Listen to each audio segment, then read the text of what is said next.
તો હું તાર ફ્રેન્ડ ના છોકરાના મેરેજ માં જઈ આવી એમ ને? હા ઓ જઈ એવી હો. તો બહુ મજા આવી છે ને ત્યાં? અરે વાત જવા દે, એવા મેરેજ કર્યા અને મેરેજ તો એવા સરસ કર્યા, પણ એના ભાઈએ મામેરું એટલું મસ્ત. એમ? હા તો અમને બધાને એમ હતું કે 5-7 લાખ રૂપિયા મામેરું ભરશે, પણ 10 લાખ રૂપિયાનું મામેરું કર્યું. 8 લાખ રૂપિયાનું સોનું કરાવતી હતું ને 2 લાખ રૂપિયા તો રોકડા આપ્યા. બોલો હું વાત કર, હવે મોંઘવારીમાં એટલું મામેરું કર્યું એમ? તો એટલું મામેરું કર્યું ભાઈ, બહુ સરસ મામેરું કર્યું. પણ છે એને સારું ને એટલે કરે જ ને એનો ભાઈ તો મામેરું. હા તો સારું, તો તારો ભાઈ એટલું મામેરું કરશે ને એમને હંસના મેરેજ? કેમ એવું કોણે કીધું કે મારી ફ્રેન્ડ ના ભાઈ મામેરું કર્યું એટલું મારા ભાઈ હંસના લગ્નમાં મામેરું કરવું જોઈએ? એવું ક્યાં લખેલું છે? એનો ભાઈ છે ને, મારી ફ્રેન્ડ નો ભાઈ મહિને ઓછામાં ઓછા 15 લાખ રૂપિયા કમાય, ઓછામાં ઓછા. તો એને મહિનાની આવકમાંથી 10 લાખનું મામેરું કરે તો એને ભારે ના પડે? મારા ભાઈની જેવડી કેપેસિટી હશે ને એ પ્રમાણે મને કરશે ને કદાચ કેપેસિટી કરતા ઓછું કરશે ને તોય મને વાંધો નહીં આવે. મારા પ્રસંગે ખાલી દાંત કાઢતો હાજર રહે ને તોય મારા માટે બહુ છે. મારે મામેરાની એવી લાલચ નથી કાંઈ, અને એવી લાલચ કોઈ પાસે રખાય નહીં. કોક કરે એવું આપણે કરવું જરૂરી નથી. આપણી જેટલી કેપેસિટી હોય ને એટલું જ આપણે કરવાનું. કોણે આ કર્યું એટલે મારે આમ કરવું, ઓલાના ભાઈ આટલું દીધું એટલે મારે મારા ભાઈને એમ કહેવા જોઈએ કે મારા છોકરાના લગ્નમાં તું 10 લાખનું મામેરું લઈને આવજે. મારા પ્રસંગે આવશે ને એટલે બહુ થઈ ગયું મારા માટે. તો હું તમે કરશો એટલું મામેરું તમારી બે બહેનું ને? ના હું તો ખાલી પૂછતો હતો. હવે એવું પૂછવાનું જ ક્યાં? તમને કીધી કે ને આવી લાલચ થઈ ગઈ મામેરા લેવાની ને? મને કઈ લાલચ નથી. આ તો ખાલી હું પૂછતો, જાણતો તો તારી પાસેથી તારા મગજમાં કેવું છે એ ખાલી જાણવા આટું છે. હા તો મારો મગજ એવો જ છે. હું ખોટે મારા પાસે કોઈની લેવાની આશા મારે ના હોય. બસ મારે અહીંયા આવી જાય ને દાંત કાઢતા મને મામેરું નહીં દે ને તોય મને હાલશે. કઈ પૈસાથી કોઈ દિવસ સંબંધ ના મોલવાના હોય. ભાઈ બહેન ના સંબંધમાં કોઈ પૈસા ના વચ્ચે આવે. ઈ બેનો પ્રેમ હોય ને ઈ જ જરૂરી છે. મામેરું કરે ને આમ કરે એ વસ્તુ કોઈ દી ગણવાની ના. આ તો તમે મને પૂછ્યું ને કે તારા ફ્રેન્ડ ના મેરેજમાં મજા આવી એટલે મેં તમને ખાલી કીધું કે આવી રીતે બધું હતું, બધું સારું કર્યું છે. હા તો મને એમ કે તને કઈક લાલચ જાય ગઈ છે, તું મને કેવા? મને કોઈ જાતની લાલચ નથી. મારે છે ને જે બરાબર જ છે. એટલે કોઈ દી મારા ભાઈ નું પૈસે નહીં તું મને 5 રૂપિયા દે કે મને આટલા રૂપિયા દે.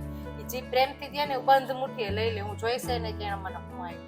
બહુ સરસ, તારા વિચારો બહુ મસ્ત કહેવાય એમ. સારું. ઓય હા ભાભીનો ફોન હતો. હા તો હું કહેતા હતા વળી મહારાણી? અરે ભાઈનું ઓપરેશન કરાવવાનું છે એમ કહેતા હતા. હા તો એમાં હું શું કરું? અરે ઈ કે ઓપરેશન કરાવવાનું છે ને થોડીક પૈસાની જરૂર છે.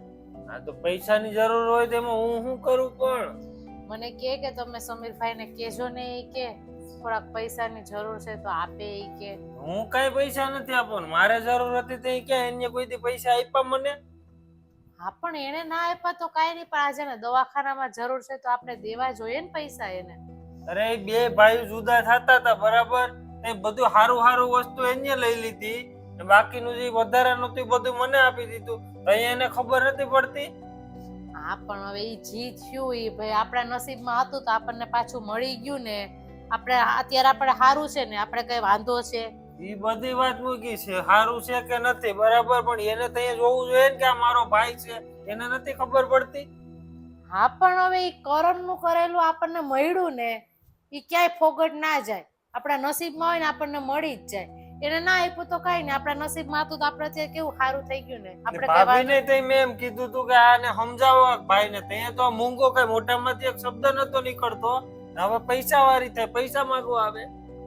હા પણ હવે ઈ બધી મૂકો ને. હવે એ પેલાની વાતો લઈને બેહો તો અત્યારે એને કોણ કામ આવે? આપણા ભાઈ છે તો આપણે ના કામ આવે, તેને કોણ કામ આવે? એને નથી ખબર પડતી કે આપણો ભાઈ છે, નાનો ભાઈ છે, તો કે નાના ભાઈને શું જરૂર હોય કે એને કઈ જરૂર નથી. હારું હારું વસ્તુ એને રાખી લીધી, બાકી બધું મને આપી દીધું. તો એને નથી ખબર પડતી ભાઈ છે એમ. અરે પણ ઈ બધી વાત સાચી, એની ભૂલ છે. તો આપણે એના જેવા થાવું તો આપણામાં ને એનામાં શું ફરક રહે? આપણે એવું કરવાનું એને જેવું કર્યું એવું. આજે એને જરૂર છે તો આજે આપણે જ ઊભું રહેવું પડશે ને. કે કઈ બહારના થોડાક કોઈ આવશે હાથ પકડવા? એ તો એને ખબર પડવી જોઈએ. એમ કઈ સીધી રીતે દેવાનું નથી, એને હરખાઈ લબડવા દે પછી મળે તો એને ખબર પડે.